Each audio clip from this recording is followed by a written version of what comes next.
And we're live, bitches. All right, welcome to Santinos World, Episode 2. After some technical debacles, I am now here with Kamuela, the Kamuela Kirk. It's good to be here. Hello, hello. And we are going to talk about some upcoming fights in the UFC. Yes, sir. Got a couple main events. We've got the China card. At first, I was going to talk about the China card. I thought, oh, there's fights this weekend. And then I looked at the China card, and I didn't know a single fighter. Neither do I, man, except for the main event. And I don't know how to pronounce a single fighter on the card. So I thought, forget about that card. Let's go to the next card, which is much more intriguing with Khabib and Poirier. What do you got? Give me the quick Man, version really quickly. The quick version is I think is it Khabib? First of all, is it Khabib or Habib? I hear people say it both ways. I think technically it's Habib with an H. Maybe, but here in Arizona we have Haboobs, which should not be confused. No, so we'll say Khabib to save confusion, all right? Yes. All right. So I think Khabib is going to Khabib him. Man, you know, the more I think about it, Poirier's tough. But I look at Poirier's best bet is going to be, obviously, just like anybody who's fighting Khabib, is going to be to stand and strike with him. I think Khabib has gone against better strikers than Poirier, and he's just completely just demolished him, man. He runs right through those guys. So I think we're going to see the same thing happen with Khabib against Poirier. Who you got? See, I have got to disagree with everything about this. And the thing is that Khabib, Habib, Haboob, all of the above, I don't think it matters about being a better striker. I don't think it matters. I don't think any of that matters. I think what matters is the game plan. What people haven't figured out with Khabib is that he doesn't really take people down out in the open, and he takes people down on the cage. Right. On the cage, but that's how people try and stand up as well. Everybody tries to get to the cage, use to get up. Yes, and that's where I think the issue is. And then they try and use their wrestling. He's great on the cage, and then he drags them back down. Right. I think anybody that has fought Khabib could have beaten Khabib with a better game plan. I think you fight Khabib out in the open, right in the middle of the mats. Right. He doesn't have great wrestling on. It's true, and we saw that against Ali Quinta. He couldn't take him down. He was shooting from China. He's shooting from where this week's UFC event will be. That's where he's going to start a shot. Right, exactly. End it in Abu Dhabi and be missing it by a long shot. No, but you make a good point. We saw that against Raging Al. Raging Al had his best success against Khabib when he was out in the open. He just stayed off the cage. Yeah, and was it Michael Johnson who did the same, was able to defend some of the takedowns? Yeah. So, Poirier's at ATT. I just can't fathom that everybody. I mean, there's a ton of film on Khabib at this point. Don't fight him on the cage. There's other options, right? Mm-hmm. So I think if Poirier actually goes out there, and Poirier fought Max Holloway well. I thought Max Holloway was going to pick Poirier apart. So did I. And Poirier game planned the hell out of that fight. I don't think Poirier was better than Holloway or Holloway wasn't as good. I think it was just game planning. And ATT tends to have better game plans than some of the other, corners.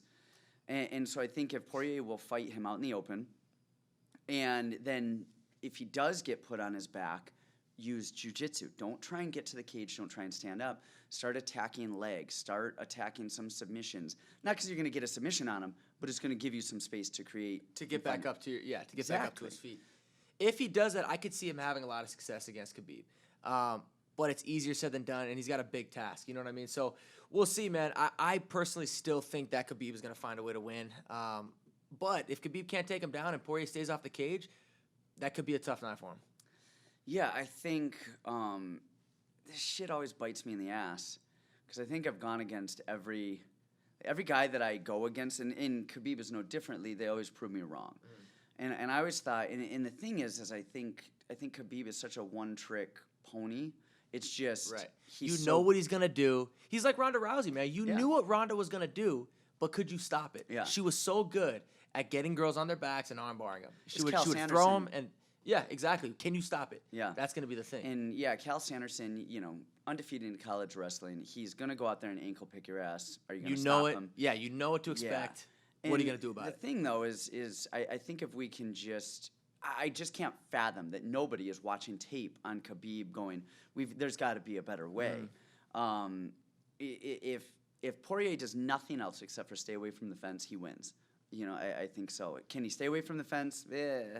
Right. It's hard to imagine that at some point. I mean, it's a 25-minute fight. You know what I mean? 25-minute long fight. It's hard to imagine that at some point Khabib doesn't find his way to the cage, dragging Poirier down to the mat. You know. So it's one of those things too, where when Khabib is on top of somebody for an entire round, what kind of pop is Poirier gonna have? Is he gonna be able to get back up and knock him out in the later rounds? Yeah. You know, and as the fight continues to go and Poirier loses some of that pop, I think that only plays more into Khabib's hand. You know, into Khabib's favor. So I don't know, man. It's a tough fight to pick, but I'm gonna sit with Khabib. The other thing too is the travel factor. This is in Abu Dhabi. Yeah. You know, Khabib, well, I guess Khabib trains in America. He trains at AKA, but I'm assuming he was probably in Dagestan for some of his camp, maybe the time change, the food, the culture. It's going to be a much less of a shock to Khabib to be in Abu Dhabi fighting under those particular circumstances than Poirier, unless Poirier went out a few weeks early. I don't know if he did or not. I'm going to go with the upset. I think everyone, and I'm mad about the upset too, because I wanted to put money down on Poirier. And I actually looked today, he was plus 350 or 360. Okay, which are better odds than yesterday. But Was it like 250 yesterday? Yeah, I think so. Okay. I thought he was going to be like plus 1,000, and I was going to bet everything I owned on him. Yeah. And I would be rich. But at plus 360, I don't know. I mean, I'll probably still throw some money down on him. But I think Poirier's getting the upset because I think he's just smart enough to train differently for Khabib. But maybe not. Maybe Poirier is an idiot. And all of his coaches are idiots, and nobody's ever watched a bit of film on him. Yeah, I don't know about that because you're right. He comes from ATT. That's a well-respected camp with a lot of good coaches, a lot of good strategists, you know, a lot of good talent. I don't know if it would be that if he loses, it's because he's an idiot or because Khabib is that good. Oh, I'm not saying if he loses, he's an idiot because he didn't watch film. I'm just saying maybe, like, as long as he watches film and he's had to have known – and his coaches had to have known that he was going to be fighting Khabib for a while. The possibility is there. Yeah. So, I mean, this is something that he should have been training and drilling. And thinking about and strategizing for a while.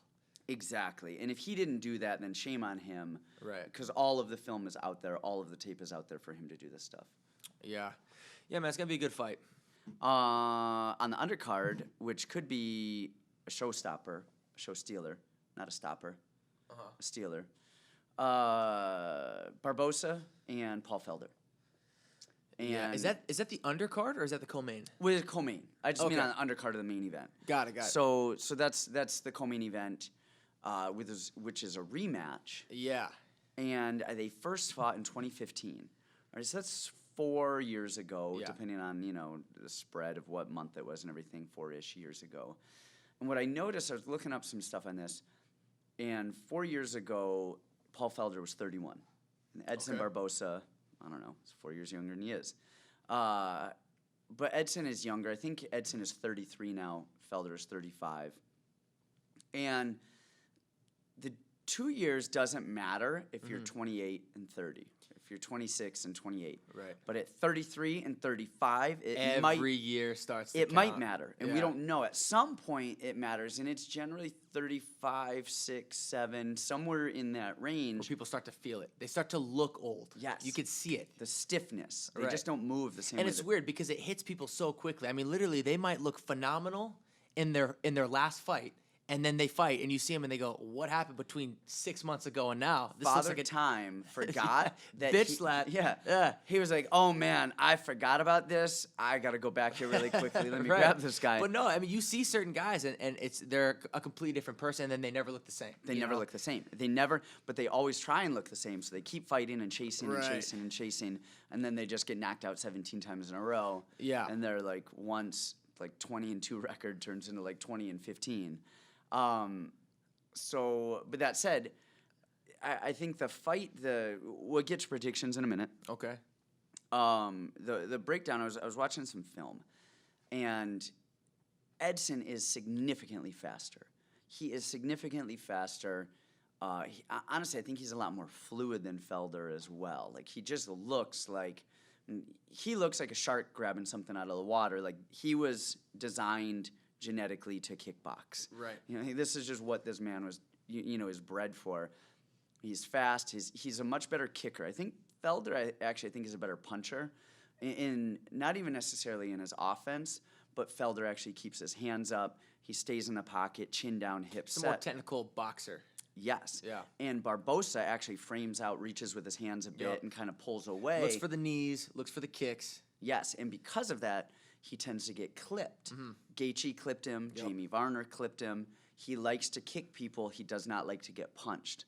I think it's safe to say he's one of the best kickers. You're talking about he was built for Muay Thai. I think he's one of the best kickers ever in UFC history. Yeah, no, I think you're right. I think you're right. We've seen him time and again pick people apart on the legs, and then he comes up with some wheel kicks, spinning kicks. Takes away people's movements. They can't move the same after they get those legs blasted a few times, and it completely changes everything. Now, so Edson is definitely faster. He's the better kicker. He's probably the more dynamic striker, and he tends to win. He's kind of like he's knocking people out or he's getting knocked out. Yes. And I'm glad you said that because I was going to get to that. I don't know if we're going into predictions right now, but if we are. Hold on. All right, keep going. All right, go ahead. We'll get to predictions. So that's the Barboza breakdown. The Felder breakdown is he's not as good of a kicker. He definitely is, like we talked about, he is a little bit of a better puncher, better boxer, better boxing defense. Nowhere near as fast. He's much slower. I feel like I can say this because I'm white. He's white. He's a white guy. He's slow. He's slow. I think anybody can say that, though. I think you're allowed to say pretty much whatever you want about white people. You just can't say anything about You're other not races. white enough to talk about white people like I can talk about white people, okay? I am the whitest person, and I'll be the one that's derogatory toward my people over here. You do you, man. But white people are slow. I'm slow.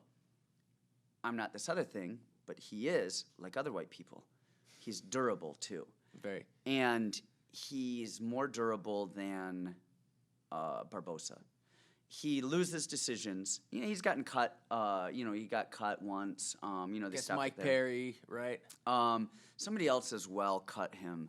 I know Perry beat him, but that was actually, I think, a broken forearm Is that or what it something. was? Yeah, and he took that fight at 170. Right. On like short notice. On like 23 minutes notice. I think he was commentating that fight, and then he suited up and went out we there. need somebody gets Perry. Yeah. So Paul Felder, I mean, again, his technique is solid, but he's durable. And I think the real difference in this fight comes down to cardio and durability. I think Barboza tends to fade, and he fades fast. And if you can get through that first round with him, there's not to say I mean he's knocked people out in the second, third round, but he knocks people out like the Dan Hooker fight, which is his only win in his last 4 fights.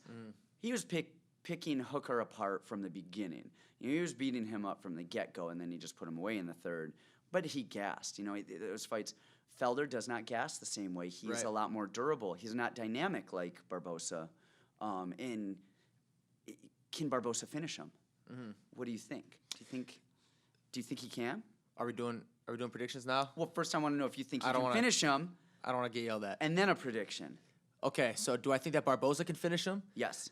I think Barboza's capable of finishing anybody. Honestly, I think Bullshit answer. No. I think that Barboza can finish anybody. The dude's got power. He's got speed. He's dynamic. He's a great striker. If he doesn't finish Felder in the first half a round, I think Felder wins this fight, man. I really do. I think that Felder is a much more powerful puncher, and you kind of touched on his boxing. I do think he's a better boxer. I do think that he could knock Barboza out, and I think the longer the fight goes, which is why, if Barboza wins this fight, I think he does it early, but the longer the fight goes, the more and more I favor Felder because he is so durable, and I think that we've seen Barboza kind of break, kind of slow down, kind of gas. And when people put pressure on Barboza, he doesn't respond well. And I think that's what Felder's going to do. He doesn't respond well to pressure, but the people that have pressured him are wrestlers. The people that break him are wrestlers. Yeah, but Gaethje pressured him, never tried to wrestle with him, knocked him out. Gaethje is Gaethje.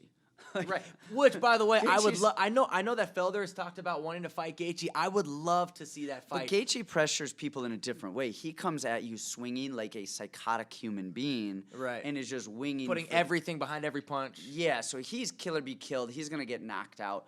But you look at Kevin Lee. Yeah. He wrestled him and he broke him with his wrestling. Khabib broke him with the wrestling. Varner actually broke him with the wrestling. That was actually Barboza's first loss. Varner took him down, and came up and threw some punches there.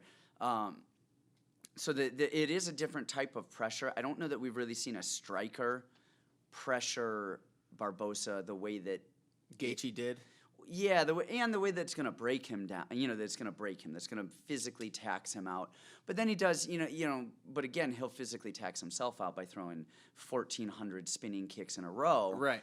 And then putting everything behind every kick. I mean, we saw that against Henry Cejudo and Marlon Moraes. Yep. You can only throw as hard as you can for so long. It's like a sprint. You can only physically sprint for so long until no matter how hard you're trying. Speak for yourself. You're no, you already said you're white and you're slow. I Okay? can sprint don't forever. Don't talk to me about sprinting. My sprint is only 1 mile an hour, so I can run at 1 mile an hour for days. Just keep going. Yeah, you're power walking. That's your sprint. I'm a redlining this. But I think that. He's going to come out. That's what I'm saying. He's going to go out. I think he's going to throw really hard at Felder. I think Felder's going to be able to eat those shots. They might not feel good, but I think he's going to be able to take them. And then I think he's just going to pressure Barboza. And I don't know if he's going to finish Barboza. I wouldn't be surprised if he knocked him out, with the hand combo. But if he doesn't knock him out, I think he wins by decision. I think Felder wins this by decision. I think, and it kind of seems crazy for me to say that because to me, I look at Barboza as the better fighter. I think he's more athletic. I think he's faster. I think he's a cleaner striker, and I think he's going to lose.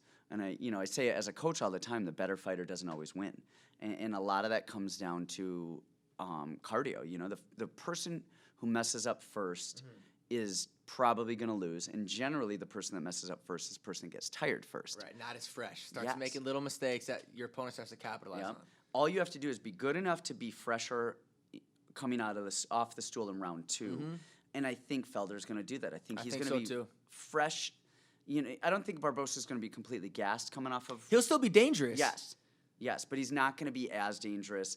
And if he's a little bit slower and Felder's a little bit faster coming into round 2, I think Felder, if he pressures correctly, can break him down a little bit more, and come out. I think he wins the decision. I don't really see Felder knocking him out. You look at his record, he's not knocking people out. He's winning decisions, and I think he gets a decision win here. So yeah. So we agree on this one. Maybe not the Khabib Poirier fight, but you realize that you're gonna get a hit out on you by 700 Dagestanis. No, I mean no disrespect. I want to get his name right. All right, I want to get his name right. I think it's Khabib. So, and I'm saying that I think he's gonna win too. By the way, for the record. So okay, so I have Khabib, you got Poirier. We both agree on Felder. Yeah, I think that's it. Any other fights you have online? Well, actually, hold off. Let's wait because I do want to do a breakdown and an analysis next week of Gaethje Cowboy because that's the fight of the century. Is that next week? That's not next week. The fight afterwards. That's Vancouver. Got it. Yeah, it's Vancouver. Okay. What is that's that? not the same card as it's on the 14th. Got it. Yeah. Oh man. Yep, September 14th, which I will be there, cornering Hunter Azur. Yeah, very nice. Awesome. So Dude, that fight's gonna be crazy. Yeah, I mean crazy. I don't. Cowboy's always in good fights. He's never had a boring fight. I've never seen him in a boring fight. I don't think he has. And there's certain people that you put them together. And they neutralize each other, and they're afraid to go, and they don't do what they want, and you see that a lot. I was hoping that the Yoel Romero Paulo Costa fight wasn't like that. Or the whole card. I mean, look at all whole card. Nate Diaz versus Anthony Pettis, which I've never seen either one of those guys in a boring fight. So that last card, there was so much hype. DC, Stipe, it was an amazing card. It was one of those cards that actually lived up to the hype. Yes. It was so much fun to watch. But you expect some of those fights to not live up to the hype. Yeah. Most of them don't. Like, it's a rarity. Right. Yoel, Paulo lived up to the hype times 1,000. Yep. And I think the Cowboy Gaethje fight is gonna live up to the hype as well. Because those two men they're wild men. They're crazy. Absolutely. Yeah, no, there are some fights too that when they're announced, you don't really care that much. And then you kind of start to get excited as the fight gets closer and closer. Unlike the main event coming up this weekend in China. Yes. I'm sorry. I just can't get excited for that. I think we're going to see a new champion, by the way. Oh, I actually do, too. If we are talking about... If we are talking about that, I think Zhang gets the job done. I think she does. She's a beast, man. I think the challenger... I can't say her name. Zhang Willu? Yeah. Willu? Yeah. I think Zhang actually wins as well. And actually, I think she's the more technical fighter. I think Andrade, she was getting picked apart, I think, by Rose. And I think the slam, which I believe was, I don't know, I think it was kind of illegal anyway, spiking her on the head. Yeah, but she was definitely getting picked apart. I have Zhang's record right here. So she's 19-1.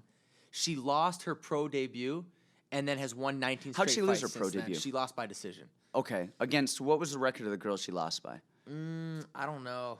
I don't know. Okay. But a lot of those, I mean, out. you see that a lot. I think Jose Aldo lost his first fight. Chris Yeah, it's Cyborg crazy, lost her man. first fight.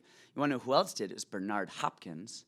Oh, really? Yes. And then he went to jail, learned how to box, and then came out like, a killer. So if you want to learn how to box, go to jail.